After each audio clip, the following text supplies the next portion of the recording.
let's talk about health. How important is it for your profession to understand the biopsychosocial model, to incorporate those sort of three aspects? I think it's really important, yeah. Yeah.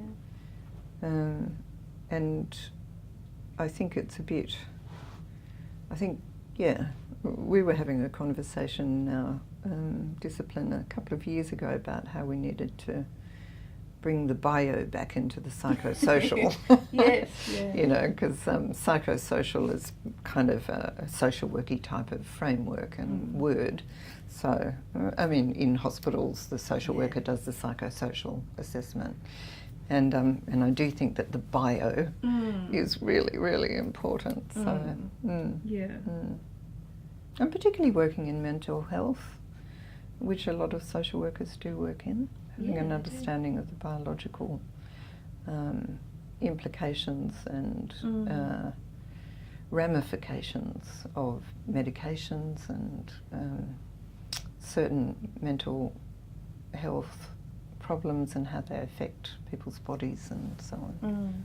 Yeah, because as you were saying before, I mean, there's certainly social workers working in hospitals and cancer care centres and with people who are suffering from illnesses. And the physical wellness of a person, as I said before, and I know you agree, is kind of inseparable from the mental and emotional wellness of someone. Yeah. In your profession, what do you find are the main barriers that prevent people from seeking therapy or help? I think it's becoming less stigmatic. That's good.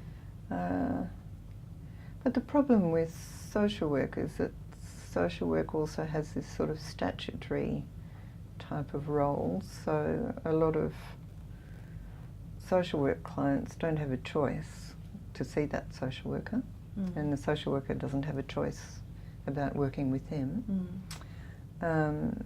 So in that sense, of course, when you're working in welfare or when you're working in sort of child protection or something like that, people don't really want to see you because they're in trouble, and that's why they have to see you. So that's why I think, you know, really take my hat off to a lot of social workers, because they have incredible finesse and skill in making a relationship that somebody doesn't want to have with them. I think it's beautiful. It is, you know, and social workers do it so well. Really delicate, lovely work. Building a relationship that's as trustworthy as it can be. When you're in a sort of position of kind of control like that. Do you think there are many more people in the community who have just don't know how to come and find help, or who Well, there is a sense of I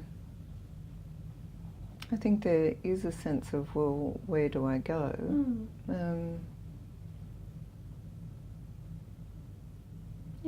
And I think help actually is hard to get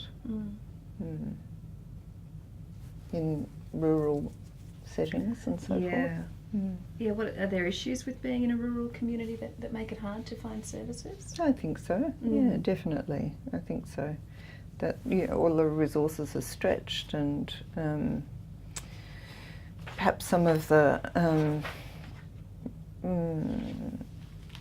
arrangements that are available aren't so accessible or supported.